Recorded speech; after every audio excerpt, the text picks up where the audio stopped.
I would definitely recommend this program to anyone who is like out of their studies, who is trying to get a job as soon as possible. It constantly provide advice and constantly push you back on track. So that, Leo, I really want to thank you. Okay. Hi guys, this is Leo here, student power of legal educations. Welcome to another podcast with me. And in today's podcast, I invite one of our students, Mr. Alan, who has recently landed his dream job after joining our program. And the reason why I invite him today to share with you guys his journey with us. And hopefully you guys can go out there and achieve the same result. Alan, for those who don't know about you, can you tell them who you are, what have you studied, and what job you are looking for? Yeah. Hi, my name is Alan Jacob. I came from India, Kerala. I am a mechanical engineer. I did my bachelor's in mechanical engineering from India.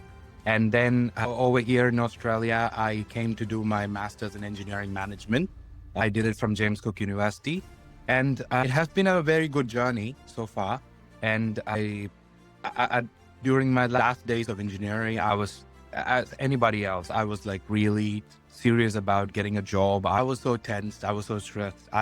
If you ask Leo, he would tell you how much stressed I am. I always used to call him, talk about how, even before I stopped my course or I got graduated, I started talking to Leo, and then he gave me input on how, even before I finished my course or I was about to get graduated, I contacted Leo, me and my friend Abbas.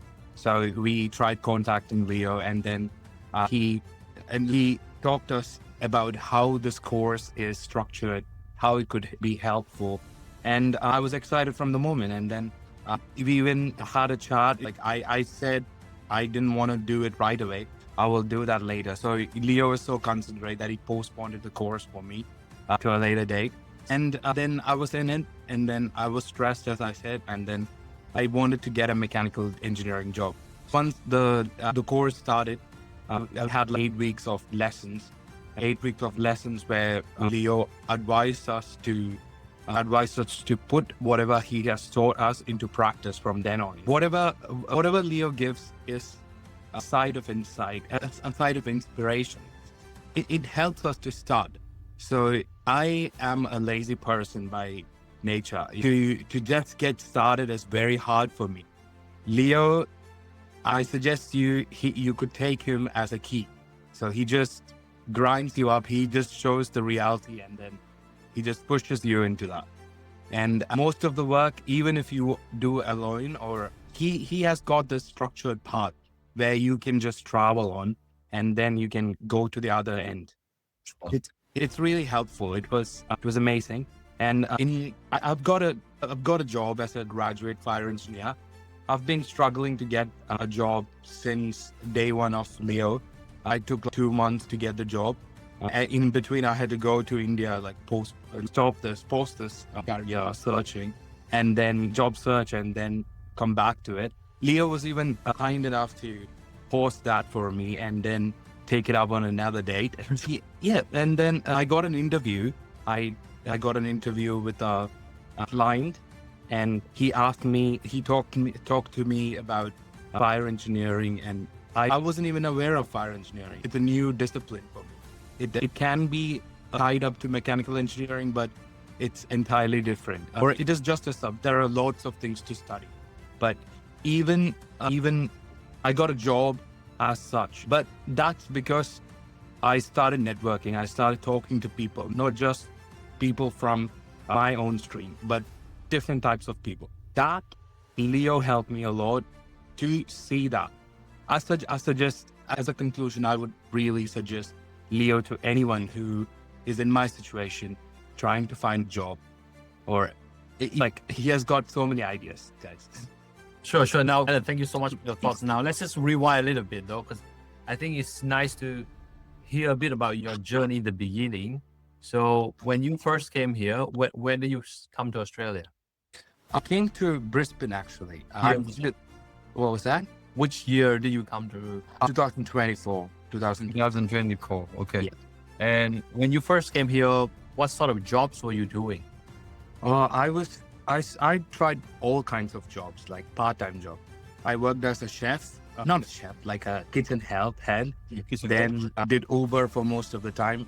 Yeah, from that day onwards, like 2026, 2 years, I did Uber, mainstream, part-time, all sorts of configurations. And then Wow. yeah, I did cycle Uber. I bought a car, then I did Uber on that. So that was like really hard. Then Now, obviously, your background is in engineering, but then Yes. you did Uber and then you do Kitchenhand. yeah, How did and you feel, man? warehousing, Sorry? and warehousing, And like warehousing furniture too. stuff, Yeah. And at last disability. So I tried almost everything. Oh, man, 4 different jobs. Yeah, warehousing, disability, Uber, and Kitchenhand. Is that right? Yeah. Correct. And clearly, then have nothing to do with mechanical engineering. Even though I tried applying for many jobs during that time, I tried customer servicing jobs, I tried engineering type jobs. They all say, go get your 485, then try. You will have a little bit chance. But everything was new to me, so I just did what I could. Like that's Okay. what, And what did you feel when obviously you've been trying to apply for your professional job and then you got stuck in all these odd jobs? What was your thought process? I never thought I would get one. I thought it's for people who are over here, who have already, who have been studying bachelor's in Australia, not like me, someone like an international student. I would never have a shot at it. But everything comes up in time. So even Bro. Leo came up in time just to show me that it's not just for that people. Or it's not your thought process. It's something else. Let me show you. That sort of thing. And yeah. And obviously you at that time, I think you reach out to us through your friend, right? Correct. Okay. And at that time, what makes you say, okay, I need some help. Cannot keep applying online anymore. I need some professional guidance. So what makes you pull the trigger? Yeah. While I was talking to Leo, I tried my own venture. I tried applying myself. I tried different softwares or something, putting in the resume in ChatGPT, trying different configurations. Everything, it's just rejection after rejection. Imagine getting in a week 50 rejections. Like, it's so much. It's so hard to take that. You feel like you're not worth it. You spend a lot of time in engineering and then you get nothing out of it. And then Leo comes up. Leo says, look at these people, how many I've helped, similar to your situation. See, you want that? You take that. So I said, okay, yeah, let's go. Yeah. Very good. Very good. Obviously, once you join me, and I think you have learned a lot as well, right? Yeah. But let's say if we have 3 biggest takeaways from our program that really have been a game changer for you, what would those 3 things be? Takeaways. First thing is that Leo, if you join Leo, you will not be lazy. Even if you want to be, he and his team, especially Devesa and Dennis, he helped me a lot in the last stages of us. They just come behind you like every day. And have you done this? Have you done this? How many types of employers have you applied to? And then if not, okay, let me send you this job proposal or that sort of thing. So they just keep pushing you. So that push, that is a very much necessity to me, because it's not because I don't want to, because sometimes I feel overwhelmed and I don't do that. So that push, it automatically is from the team. And that's one thing. And second thing is you learn a lot about networking. Networking is the key to any application of, even if it's for a rental or like anything. So anything in Australia depends on networking. So that point was embedded into me by Leo. So that's one of the second takeaways that I could think of. And then Leo has a lot of ideas as well, like how to, like what happens if you do this course, or what happens if you do this job. Do you have a future in it? He has seen so many scenarios that helps in the advice to us. Yeah, so that's like I also sometimes I treat him as a resource. Yeah, Leo, this is my job. Should I apply for it? He's like, go ahead, man. This is a good opportunity. That's a consultancy or whatever. Just try that. He gives it from that angle, that perspective too. So that's helpful. Yeah. So let's just talk about the first part is the push, because I think that a lot of the international students in a similar circumstance like you, because they got stuck in their life, commitments, they got work, they have so many things going on. It's so easy to fall back to the same routine. right? And not really spend time on what is important, which is in this case applying for a job. How important it is to have us quick, always keep reminding you, keep pushing you. How important it is for you to get a job in this case. Yeah, in Australia, from whatever work I have done, I see that you get a basic pay from almost anything. If you work hard in Uber, do a tremendous amount of hours. You just don't obey the rules, just do a lot of hours, and then you get money. If you do disability 37 hours, you get what, $1,000 easy, so per week. So that money is tempting enough. If you work hard on that, it's tempting enough. So you obviously have this easy way on your end. But this hunger that we have to cultivate, we have to take from ourselves, because we put a lot of effort in study-wise or time-wise in whatever courses we do, like engineering or accounts or whatever. So that is hard to come because this thing is irrelevant. It shadows that. So it's easy for people in Australia to just focus on that, instead take up our profession. So in my case, I wanted to take my profession to its end. I wanted to get on the ship, start sailing as fast as possible, because there is a limited time frame. You can take forever. So I wanted to do that. And it's really important to focus on whatever is coming, whatever you have it in yourself, or whatever you were trying to build up, and not focus on something else. So that should go inside, and then this should come up. So I believe that it's easy to lose focus, but like you should always pull yourself back. And Leo and his team, they would definitely help us do that. They would constantly provide advice and constantly push you back on track. So that, Leo, I really want to thank you for that. Like, if you were not there, I wouldn't have maybe got this job. I wouldn't have tried. I tried maybe 100 times, but 100 times, and I got it the 101st time. I didn't get it in all those 100 times. Like that kind of confidence. Don't give up. Keep trying till you get this. That confidence you gave me in person. So I'm always grateful to you. Oh, thank you so much, man. Thank you. And then you talk about now networking. Now, when you say networking, do you also refer to sending LinkedIn messages, or what is it about the networking part of it that we have taught you that really help you getting known in front of the employers? Yeah. From what I've seen, what does not work is that you get a job application or job description, or like an interview call or something like that. They give you all the JD, you just put your resume through, and then you wait. That does not work. First things, that needs to be done too. And from Leo's lessons, I've learned you have to talk. You have to communicate to the main person in charge. Like, you have to have different ways to reach that outcome. Earlier, I used to just apply. You see something, I just try to add some job description, some details on that, and then apply. And in the hopes that they would call. But like, they need real people. They need to see people up front. So how can you do that? You have to cold call. You have to text. You have to put emails. You have to have a huge array of tools that targeted towards that person. Then you get what you want. So all these tips and tricks are something that Leo gives you. Very good, very good. Now, you talk about cold call, Alan, and I think before this program, do you know how to cold call the employers? Never. I know it's called people, but employers were like in an extremely high league of my own. So I never could have imagined calling a CEO of a company. So I thought, oh my God, how can I call a CEO? Leo's, okay, listen, they are normal people, okay? Just call. Just tell them your job. And then, yeah, it helped. That kind of confidence. Yeah, of course. Now, for the one watching this, Alan, because they think they can just pick up the phone and they can call and say some random things. Do you think that cold call is something they need to learn? Yes. They know exactly what to say, or they can just swing it? No, you can never do that. You get one shot at it.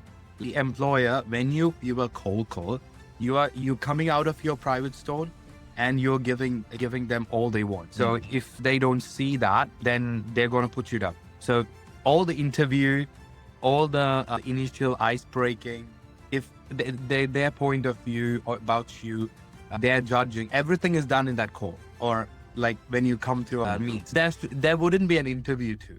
That is the stage where the CEO decides if I want him or not.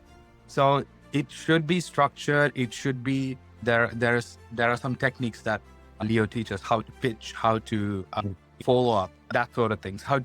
You get a pattern in mind so that you don't have to stumble or you don't have to say something out of thin air. He gives you a structure so that you can study that and then you can use it towards the employee. So I believe that really helped me. So that's structured. So you get a lot of things to say. You just don't say random things. That gives the employer an idea that you are prepared. You are fit for the role. Yeah. And then he maybe checks your technical skill. That's a different point. But the behavioral aspect, that you need to practice from structured cold calling. Of course, man, of course. And Murray, the last two questions here, Alan, is so for those who are curious, how did you get this role? And what are the techniques from our program that you have used to help you to land this role? Just in a general way. Yeah. I got this, and I did not know about fire. So whatever I've learned, I accidentally fell into fire engineering. So I didn't know there was some role as such as fire engineering. And then Leo helped me find a company. And then he asked me to put forward my application that was like, it wasn't listed to. And then he asked me to go to the company, talk to them. And then I did that. I did a job proposal to the company, and that was for this fire engineering role. And I did that interview first. No, that was for mechanical engineer role. Did that interview first. And then they just ghosted me. Okay. So I didn't give up. And next time I followed the same strategy for a role that was advertised by the same company for fire engineering, graduate fire engineering. Company. Remember, Leo, I went to a company 2 times, right? That sort of thing. I applied. That's how I know. They said we don't have mechanical role in specific, but this is closely related to that. And this is a different discipline. Are you interested? So I just, okay, let's do that. Because it's a branch of mechanical engineering. Exactly. That's how I understood that there's fire engineering. But unfortunately, I did not get the role in that company too. Still, I did not give up. And then I started talking to other people. I started to specify my niche. I started to take fire engineering as the full point. Like I started to apply for fire engineering roles. And then I came across a recruiter. I didn't have any hopes on that recruiter. I thought they would just all talk. And okay, I gave him all my details, did all the pitch, everything. And then the recruiter talked to the employer, and the employer arranged a meeting with me. And then, so this was not advertised. No one knew about this employer or the recruiter. I did a tip and trick. I did a trick that helped me notice I just put a Facebook post on my page, and the recruiter followed me, and then he commented and then said, okay, I'm sorry to hear that. Let me help you, try to help you. That's how the recruiter talked to me. And that's how the recruiter talked to the employer. And then the employer got to me. Like, whoa, hold on. So you put it on Facebook or you put it on LinkedIn?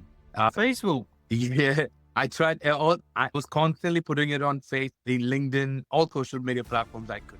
I upgraded to the latest, the biggest package, like business LinkedIn or whatever. Yeah. And then like I put in all sorts of groups that I could find. I'm a mechanical engineer. I'm a bachelor's degree holder. Came to Australia. Yeah, you came from the pitch, right? Yeah. I have got no job, like that sort of thing. I'm trying so desperately to find a job.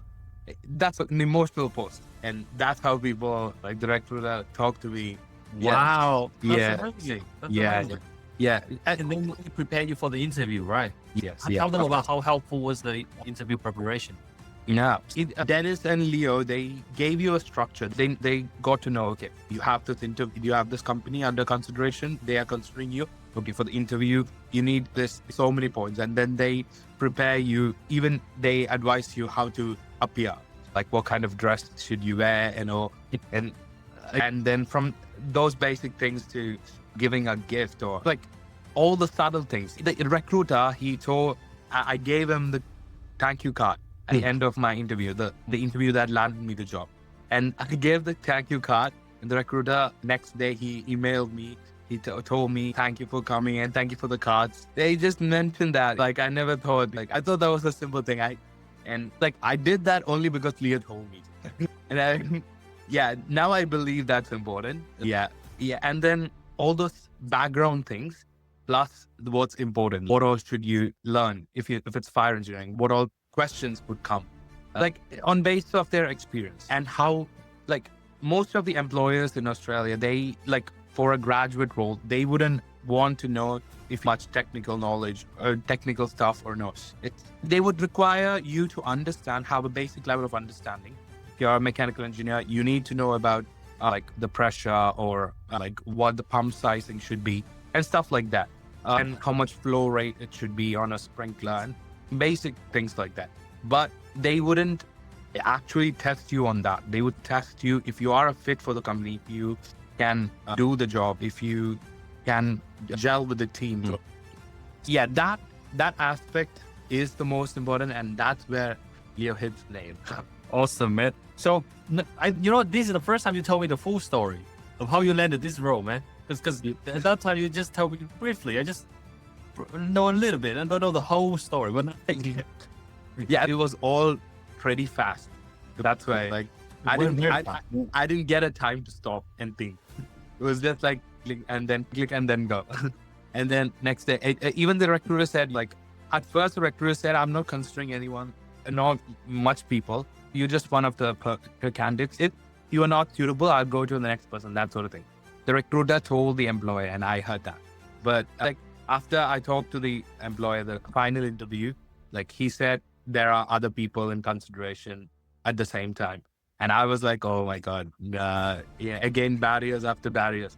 But I just clicked. They liked me. Yeah. I remember the time when I told you about the fire engineer, you weren't very new to it because you didn't know such a thing before, right? Yeah. Fire engineer is also a branch of the mechanical engineer that you can go into. Because I think most people, when they think of mechanical engineer, think of design engineer, they think of production engineer, right? Yeah. How do you think about fire engineer or even maintenance or service engineer? Yeah. I think our conversation makes you, right? And that makes you change your approach a bit. Yeah. So from our conversation, I understood that there's not just mechanical engineering is everywhere. So it's easy to, it's not that easy, but it's everywhere. So from a workshop to a consultancy, it is actually a branch. It's such a broad branch. But fire engineering is a niche specific. It's just targeted. So more like those who come out of it, once you go through that path, like graduate, consultant, like that, then you become a renowned engineer, that sort of thing. So that's what I see in like 7 to 10 years. Yes, it's niche specific. I know it's good at the end. Of course. Yeah. And I talked to you about this with you before, and I said that, especially in this economy, Alan, to get a job like that is really rare. It's not easy. So you have to be very grateful that you got this role, because it was never easy. It didn't just come out of nowhere. Both of us and Dennis and everyone, we work hard for you to be here. So don't take it for granted. Of course, no, I won't. Yeah. So Barry, the last question is, for those who's watching this, Alan, would you recommend them to join our program? And if yes, what would be maybe top 3 reasons why you think they should invest in our program? Yeah, but first of all, like I would definitely recommend this program to anyone who is, like out of their studies, who's trying to get a job as soon as possible. If you want it as soon as possible, get it as soon as possible. Get into the course as soon as possible. And then I did a diamond package. So I took the top one so that he would assist, in the hopes that Leo would assist with me till I get my job. And he did. Like, he just, like I told you, there was this gap. There was this 1 month gap. I went to India and then I came back. I thought that Leo would just, he would just ghost me. And then, well, he just said, okay, I'm trying to receive you. And I think he even put me in the next batch. Like, even though I didn't need that lessons, he just put me in that batch so that he has the tabs on me. Like, he can help me later. And then, and then that's when I started to, after coming back from India, that's when I got motivated. I wanted to really pump it. And then Leo just helped me. So, and if you want to get that kind of an experience, like pushing and all those networking, all those customized experience, I would suggest go for the top tier package, something. Yeah.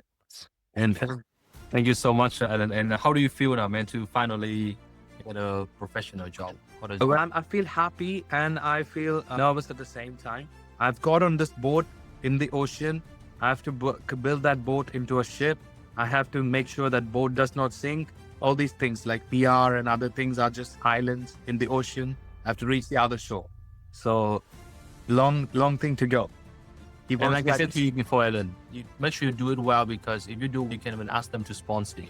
Yeah. It's something that, do you think that would be another option for you as well? For your Yeah, of course. Yeah, for PR, I do have the sponsorship pathway, or I could show my experience, because it's closely related. I wouldn't be assisted by Engineers Australia. I wouldn't be assisted as a mechanical engineer. I would be assisted as a NPR or something like that. It's a different board, but it could be connected like that. That needs to be gone through a migration agent for PR purpose. Sponsorship is also a good option. There are no much people here for fire engineers. If I get successful, they like me, then that's a relevant option, yes. And there are other pathways to get PR. PR is, in my opinion, right now, it's just something on the side. Nice. Yeah. Now focus on showing who you are, and then that's it, man. Fall in time. And prove yourself, give your 100%, and then what needs to happen will happen. Correct. Thank you so much, Alan. I appreciate you. Right. Please stay in touch. Yes. And give you 100% for this role. And if you have any friends who need help, please tell them about us, so we can continue to assist them. Help them. Perfect. Yeah. Thank you so much. No worries. Yeah. Thank you so much. Bye.